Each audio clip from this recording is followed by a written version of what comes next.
Hello students, स्वागत आप सभी का आपके अपनी YouTube channel IT foundation classes में। तो गाइस, आज की इस क्लास में मैं डिस्कस करने वाला हूं ऑल आईटी इंजीनियरिंग ट्रेड्स, चाहे इलेक्ट्रीशियन हो, फिटर हो, डीजल मैकेनिक, मशीनिस्ट, वायरमैन, ठीक है, जितने भी इंजीनियरिंग ट्रेड हैं फर्स्ट ईयर वाले स्टूडेंट्स के लिए इंजीनियरिंग ड्राइंग का फर्स्ट चैप्टर तो बहुत ही इंपॉर्टेंट क्लास ये रहने वाली है। जितने भी आईटी फर्स्ट ईयर वाले स्टूडेंट्स जो चाहते हैं आईटी एग्जाम्स की शानदार तैयारी करना, आप सभी इस क्लास को एंड तक जरूर देखिएगा। और गाइज, यदि आप लोग फर्स्ट टाइम हमारे इस यूट्यूब चैनल पे हैं तो इसे सब्सक्राइब करें, साथ ही साथ बेल आइकन के बटन को जरूर प्रेस करें ताकि सभी यूजफुल वीडियो रेगुलर आप सभी तक पहुंच सकें। तो गाइज, स्टार्ट करते हैं आज की क्लास। फर्स्ट क्वेश्चन जो है वो है अपने सामने उपकरण का नाम पहचाने। यहाँ पे देखिए एक डायग्राम जो है वो अपने सामने बना हुआ है और इस टूल का हमें नाम बताना है। इस टूल का हमें क्या बताना है? नाम बताना है। ठीक है, अब देखने से पता चल रहा है कि ये हैमर है। हैमर को हम बोलते हैं हथौड़ा। ठीक है, हथौड़े से रिलेटेड जो क्वेश्चन पूछे जाते हैं वो मेनली देखो, एक तो ये हथौड़ा है। ठीक है, इसके अलावा एक लकड़ी का हथौड़ा होता है जिसे हम मिलेट बोलते हैं। ठीक है, इसके अलावा ऐसे ही दो और हथौड़े होते हैं, एक होता है स्ट्रेट पिन हैमर, एक होता है बॉल पिन हैमर। यहाँ पे देखिए ये जो हैमर है ये है क्रॉस पिन हैमर, इसको बोलते हैं क्रॉस पिन हैमर। क्रॉस कैसे पता चलेगा? ये जो हैंडल है ना, इसके क्रॉस में ये वाला देखिए, इस पिन को आप लोगों को देखना है, इसको पिन बोलते हैं। ठीक है, तो ये जो पिन है ये क्रॉस में है, ये हैंडल ऐसे है, इसके क्रॉस में है। अगर इस हैंडल के ऐसे ही अगर पिन होता, इसी डायरेक्शन में अगर ऐसे पिन होता तो फिर वो स्ट्रेट पिन हैमर कहलाता। अगर ये वाला पिन जो है ये ऐसे गोल ऐसा होता तो फिर वो बॉल पिन हैमर कहलाता। ठीक है, तो ये वाला जो है ये ऐसे है, हैंडल ऐसे है, इसके जो है एक तरीके से 90 डिग्री एंगल के ऊपर है, तो इसको बोलते हैं क्रॉस पिन हैमर। अब देखो यहाँ पे फर्स्ट ऑप्शन में लिखा हुआ है क्रॉस पिन हैमर, तो ऑप्शन ए जो है इसका राइट आंसर हो जाएगा। ठीक है, cross pin hammer, cross pin hammer. यहाँ पे देखिए थोड़ा सा ऑप्शन में मिसप्रिंट है, यहाँ पे जो है हो सकता है बॉल पिन हो। ठीक है, बॉल BALL बॉल। ठीक है, तो ऑप्शन ए जो है ये इसका राइट आंसर हो जाएगा। बॉल पिन हैमर मैंने कहा उसका पिन जो है ऐसा होता है बॉल के जैसा। स्ट्रेट पिन हैमर में बिल्कुल हैंडल के सीध में जो है पिन आता है उसको बोलते हैं स्ट्रेट पिन। ठीक है, स्लेश हैमर अलग होता है, तो यहाँ पे ऑप्शन जो है ए इसका राइट आंसर हो जाएगा। राइट, बढ़ते हैं इसके बाद में नेक्स्ट क्वेश्चन। नेक्स्ट क्वेश्चन जो है वो है अपने सामने, मानक ड्राइंग प्रैक्टिस के अनुसार टाइटल ब्लॉक की सही स्थिति कौन सी है? अब सबसे पहले आप लोगों को यहाँ पे समझना पड़ेगा कि एक्चुअल में टाइटल ब्लॉक होता क्या है। देखिए पहले क्या होता था, ड्राइंग के अंदर ड्राइंग सीट बनानी होती थी। अभी तो क्या है, ड्राइंग का जो एग्जाम पैटर्न है वो चेंज हो गया। ड्राइंग के अंदर अब MCQs क्वेश्चन पूछे जाते हैं, मल्टीपल चॉइस क्वेश्चन वाले। पहले ड्राइंग के अंतर्गत क्या है, सीट होती थी एक ड्राइंग सीट जो है, इस तरीके से एक ड्राइंग सीट आती थी और उसमें टाइटल ब्लॉक जो है वो यहाँ पे बनाया जाता था। टाइटल ब्लॉक में जो भी नाम वगैरह है वो चीज़ें लिखी जाती थी, कौन से प्रोजेक्शन, एंगल ऑफ प्रोजेक्शन होता था, वो फर्स्ट एंगल में बना रहे हैं, थर्ड एंगल प्रोजेक्शन में बना रहे हैं, वो सब चीज़ें इसमें लिखते थे। ठीक है, तो यहाँ पे टाइटल ब्लॉक होता था। टाइटल ब्लॉक जो है आप लोग हमेशा याद रखिएगा, यहाँ पे टाइटल ब्लॉक होता है। टाइटल ब्लॉक, टाइटल ब्लॉक हमेशा नीचे दाईं ओर, हमेशा नीचे दाईं ओर बनाया जाता है टाइटल ब्लॉक। ठीक है, अब यहाँ पे इसी से रिलेटेड देखो क्वेश्चन पूछ रहा है, मानक ड्राइंग प्रैक्टिस के अनुसार टाइटल ब्लॉक की सही स्थिति कौन सी होगी? देखो फर्स्ट ऑप्शन में यहाँ बना हुआ है, ये रहा टाइटल ब्लॉक। ठीक है, मैंने कहा इसी को क्या बोलते हैं, टाइटल ब्लॉक बोलते हैं, ये सही है। सेकेंड ऑप्शन में टाइटल ब्लॉक यहाँ पे है तो ये क्या हो गया, गलत हो गया। थर्ड ऑप्शन में टाइटल ब्लॉक यहाँ पे है तो ये भी क्या हो गया, गलत। फोर्थ ऑप्शन में टाइटल ब्लॉक यहाँ है तो ये भी क्या हो गया, गलत। टाइटल ब्लॉक होता है नीचे दाईं और, नीचे की तरफ, ये नीचे की तरफ है और नीचे की तरफ कहाँ पे, दाईं ओर। राइट, तो ऑप्शन जो है ए इसका करेक्ट आंसर हो जाएगा। आई होप कि आप लोगों को समझ में आया होगा। ड्राइंग के जो 6 क्वेश्चन आप लोगों से पूछे जाएंगे, आप लोग विश्वास कीजिए गाइज, डायरेक्टली सेम जो क्वेश्चंस मैं आप लोगों को यहाँ पे बता रहा हूँ, सेम ऐसे के ऐसे ही क्वेश्चन आप लोगों से जो है यहाँ पे पूछे जाएंगे। नेक्स्ट, इसके बाद में देखो नेक्स्ट क्वेश्चन नंबर 3 जो है वो है अपने सामने, सेट स्क्वायर का नाम पहचाने। सेट स्क्वायर का जो है आप लोगों को नाम बताना है। अब यहाँ पे मैं आप सभी को बताना चाहूंगा, 2 तरह के सेट स्क्वायर होते हैं। कितने तरह के? दो तरह के हैं। एक सेट स्क्वायर होता है जो यहाँ पे बना हुआ है, जिसमें क्या होता है ये वाली साइड और ये वाली साइड ये दोनों बराबर होती है। दोनों बराबर होती है तो इसमें ये भी 45 डिग्री कोण रहता है, ये भी 45 डिग्री कोण रहता है। ये आपको पता है, ये दिख ही रहा है 90 डिग्री कोण होता है। एक सेट स्क्वायर तो ये होता है, राइट। इसके बाद में दूसरा सेट स्क्वायर जो है वो होता है कुछ इस तरह से, एक छोटी साइड होती है, दूसरी बड़ी रहती है। इसमें क्या होता है, यहाँ पे ये 60 डिग्री एंगल बनेगा, यहाँ पे ये 30 डिग्री एंगल बनता है और यहाँ पे ये 90 डिग्री ही रहेगा। ये तो आपको समझ में आ रहा होगा, ठीक है। आपको पता है तीनों जो त्रिभुज के तीनों एंगल हैं, इन तीनों कोणों का योग 180 होता है। यहाँ पे भी 180 आपको दिख रहा होगा, 45 45 90 और 90 90 180, 60 और 30 जो है ये 60 है, 60 और 30 90 90 और 90 180, ठीक है। तो ये दो तरह के सेट स्क्वायर होते हैं। इसको बोलते हैं 45 डिग्री वाला सेट स्क्वायर और इसको बोलते हैं 30 डिग्री 60 डिग्री वाला सेट स्क्वायर, ठीक है। ये दो तरह के सेट स्क्वायर होते हैं। अब यहाँ पे अपने यहाँ पे देखो यार, ये वाली साइड और ये वाली साइड दोनों बराबर हैं। जब ये दोनों बराबर हों तो 45 डिग्री वाला सेट स्क्वायर बनता है। कौन सा set square? 45 degree, 45 degree. Option D जो है इस क्वेश्चन का करेक्ट आंसर हो जाएगा। बहुत बेसिक सा क्वेश्चन है, इजी सा क्वेश्चन है। आई होप कि ये भी समझ में आया होगा आप लोगों को। एक बार पढ़ोगे आप लोगों को कंफर्म है कि क्वेश्चन आप लोगों को सारे के सारे कहीं ना कहीं समझ में आ जाएंगे। इसके बाद में देखो next question number 4। Question number 4 में जो है वो प्रिज्म से रिलेटेड क्वेश्चन पूछा है। अब सबसे पहले मैं आप लोगों को समझाना चाहूंगा प्रिज्म होता क्या है।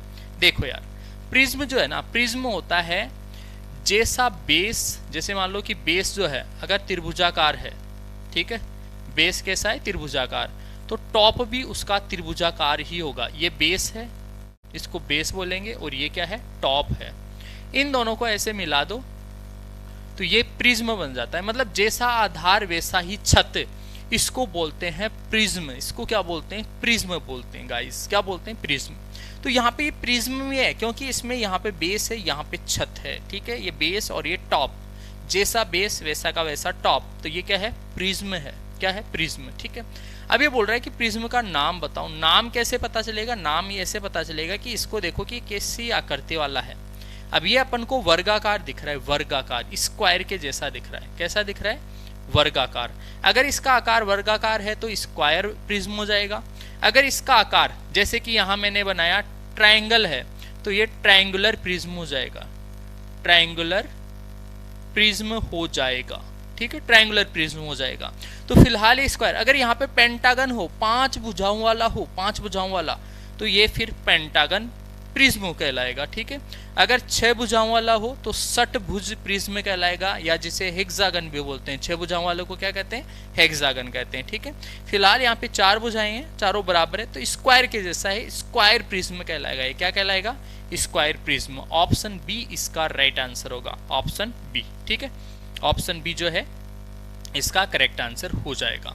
चलो बढ़ते हैं इसके बाद में नेक्स्ट क्वेश्चन नंबर अपना है 5th। क्वेश्चन नंबर जो है वो है नेक्स्ट अपना 5th क्वेश्चन। 5th क्वेश्चन जो है उसमें हमसे पूछ रहा है कि उपकरण का नाम बताओ, ठीक है। यहाँ पे ड्राइंग इंस्ट्रूमेंट एक तरीके से बना हुआ और इसका जो है हमें नाम यहाँ पे बताना है, राइट। उपकरण का नाम। अब ये तो कोई भी बता देगा। आप लोग जब 2nd 3rd क्लास में जाते हो तब भी ऐसा उपकरण आप लोग देख लेते हो। अब ITI में भी देखो सेम ऐसा ही क्वेश्चन पूछा हुआ है। आई होप कि ये क्वेश्चन आप लोग जो है इजीली इसका आंसर दे पाओगे। सेट स्क्वायर तो भी हमने पढ़ा, सेट स्क्वायर जो है वो अलग चीज है। प्रोटेक्टर, प्रोटेक्टर को ही चांदा बोलते हैं। चांदा आप लोगों ने पढ़ा होगा स्कूलों में, चांदा, ठीक है, चंदा, चांदा। तो ये जो है प्रोटेक्टर ही है। क्या है? प्रोटेक्टर। फ्रेंच कर्व जो है वो भी अलग होता है। टी स्क्वायर आपको पता ही है, टी स्क्वायर ऐसा होता है। फ्रेंच कर्व भी आप लोगों ने पढ़ा होगा। ऐसे घूमी हुई आकृतियां जो होती है वो फ्रेंच कर्व होते हैं ना। फ्रेंच कर्व अलग अलग आकृतियां बनाने के लिए फ्रेंच कर्व का यूज लेते हैं, ठीक है, यूज करते हैं अपन। तो ये फिलहाल जो है प्रोटेक्टर है। क्या है? चांदा है, प्रोटेक्टर, राइट। ऑप्शन बी जो है इसका करेक्ट आंसर होगा। नेक्स्ट क्वेश्चन नंबर 6 जो है, क्वेश्चन नंबर 6 में हमसे पूछ रहा है सही अलाइंड सिस्टम डायमेंशन पहचाने।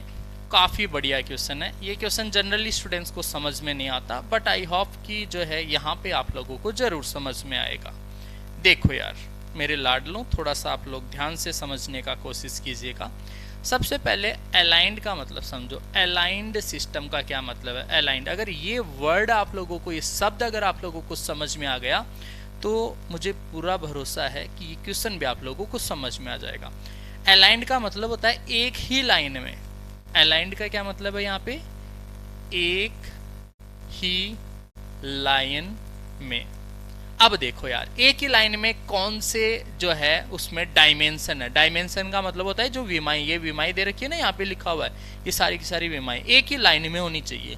अब देखो यहाँ पे फर्स्ट वाले ऑप्शन में देखते हैं, ये बिल्कुल लाइन में है, इधर वाली भी लाइन में है, इधर वाली भी लाइन में है, यानी कि ये तो पक्का अलाइंड है। ठीक है, इसमें देखते हैं, ये वाली लाइन में है लेकिन ये वाली देखो बीच में से टूटी हुई है, बीच में लिखा हुआ है, आप ध्यान से देखो ये 20 बीच में लिखा हुआ है, यहाँ देखो इस लाइन के ऊपर लिखा हुआ है, तो ये अलाइंड है लेकिन ये अलाइंड नहीं है क्योंकि लाइन को ब्रेक कर रखा है। यहाँ पे देखो ये भी लाइन को ब्रेक है, बीच में लिखा हुआ है 18, बीच में लाइन के बीच में ही लिख दिया इसने। इधर ऊपर लिखा हुआ है, इधर वाला अलाइन है लेकिन इधर वाला नहीं है, तो ये भी रॉन्ग हो गया। इसमें देखो ये ब्रेक है, बीच में लिखा हुआ है, और इधर वाला भी, तो ये भी क्या है? अलाइंड नहीं है। यानी कि कौन सा ऑप्शन सही है अपना? Option A. बहुत इजी है, अलाइंड का मतलब है बिल्कुल एक ही लाइन में। ठीक है, तो ऑप्शन ए जो है इस क्वेश्चन का करेक्ट आंसर हो जाएगा, ऑप्शन ए। इसके बाद में देखो नेक्स्ट है अपना क्वेश्चन नंबर 7। क्वेश्चन नंबर 7 में जो है उपकरण का नाम पूछा है और डायग्राम जो है इसका बना हुआ है। बहुत ही बेसिक सा क्वेश्चन है, ये भी इजी से क्वेश्चन आते हैं ड्राइंग में, आपके ज़्यादा टफ क्वेश्चंस देखने को हमें नहीं मिलते। उपकरण का नाम क्या है? इस उपकरण का नाम हमसे यहाँ पे पूछा जा रहा है। अब ये ऐसा बना हुआ है, इसको टी स्क्वायर बोलते हैं। 90 डिग्री के जो तीक्ष्ण कोण होते हैं 90 डिग्री के, उनको मापने के लिए जो है इसका उपयोग किया जाता है। ट्राई स्क्वायर है ये, क्या है? Try square. ऑप्शन ए इसका राइट आंसर हो जाएगा, राइट। नेक्स्ट क्वेश्चन नंबर 8 जो है उसमें हमसे पूछ रहा है मानक ड्राइंग प्रैक्टिस के अनुसार कौन सा डायमेंशन सही है। ये भी बहुत बढ़िया क्वेश्चन है, आप लोग समझने का कोशिश करना, इसको रटना नहीं है, समझना है। देखिए यार, मानक ड्राइंग प्रैक्टिस के अनुसार कौन सा डायमेंशन सही है। कौन सा डायमेंशन का मतलब है जो लाइनें बताते हैं ना कि लंबाई चौड़ाई ऊंचाई इतनी है, उसको बताने का तरीका कौन सा सही है। यहाँ पे आप लोगों को ये पता होना चाहिए कि किस तरीके से डायमेंशन को बताया जाता है। तो कभी भी देखना, कोई भी जो डायग्राम हो, जैसे मान लो सपोज दैट ये आयत है, ठीक है, एक आयत या वर्ग ऐसा कुछ है, आयत है, तो इसकी अगर ये बुझाएं बतानी है तो इस लाइन के अगर हॉरिजॉन्टल, ये क्षैतिज रेखा है, इसके ऊपर मान लिखा जाता है। जैसे मान लो कुछ भी है 5 है तो इसके ऊपर लिखा जाएगा, ठीक है। इस वाली लाइन को बताने के लिए हमेशा इस लाइन के लेफ्ट, इस साइड जो भी वैल्यू होगी ना वो इस साइड लिखी जाएगी, और क्षैतिज रेखा लिख रहे हैं तो इसके ऊपर लिखी जाएगी। ये याद रखना, ये तरीका होता है सही। ये तरीका क्या होता है? सही होता है, ठीक है। अगर लाइन के नीचे लिख रहे हैं तो भी गलत हो जाएगा, लाइन के इस साइड लिख रहे हैं तो भी रॉन्ग हो जाएगा, करेक्ट, ठीक है। अब देखते हैं क्वेश्चन में।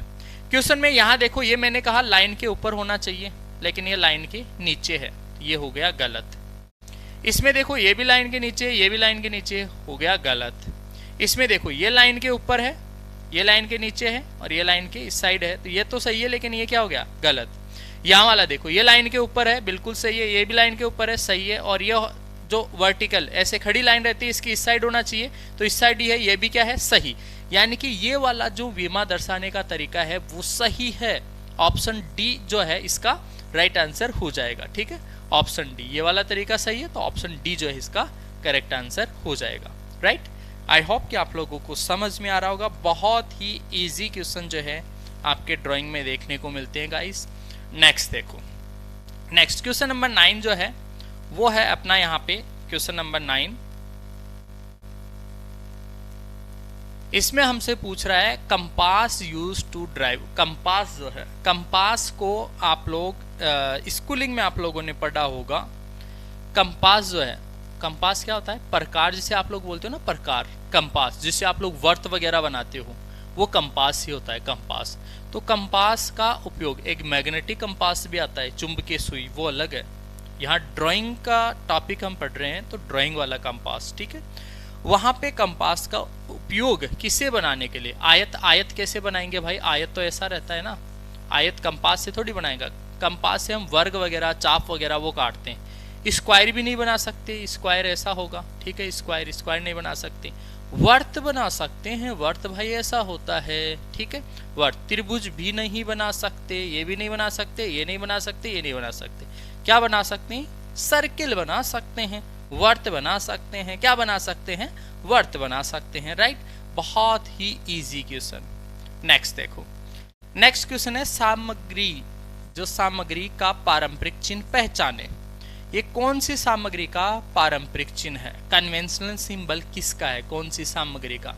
कन्वेंशनल सिंबल जो है आपने पढ़ा होगा, लकड़ी का अलग होता है, सीमेंट कंक्रीट का अलग होता है, ठीक है। इसके अलावा स्टील का अलग होता है, वाटर वगैरह का अलग होता है, ग्लास का, ग्लास यानी कांच, कांच का अलग होता है। फिलहाल यहाँ पे क्या बोल रहा है वो, यहाँ पे इसका पूछा है, और ये किसका है? ये होता है स्टील का, ठीक है। सारे के सारे कन्वेंशनल साइंस जो है ना वो मैं आप लोगों को बताऊंगा आगे के क्लासेस में, ठीक है। फिलहाल जो है इस क्वेश्चन में देखिए, ये जो पारंपरिक चिन्ह है ये है स्टील का। किसका होता है? स्टील का। किसका है? स्टील। ऑप्शन बी इसका राइट आंसर हो जाएगा, ऑप्शन बी, ठीक है। तो इस तरीके से आज की इस क्लास में जो है ये 10 क्वेश्चन मैंने डिस्कस किए हैं फर्स्ट चैप्टर के। आगे इसी तरह की रेगुलर क्लासेस आप लोगों को मिलती रहेगी। जितने भी स्टूडेंट्स जो चाहते हैं आईटी एग्जाम्स की शानदार तैयारी करना, आप लोग जुड़ी रहिए हमारे साथ। मिलेंगे आपसे नेक्स्ट क्लास में, तब तक के लिए आप सभी को बहुत बहुत धन्यवाद।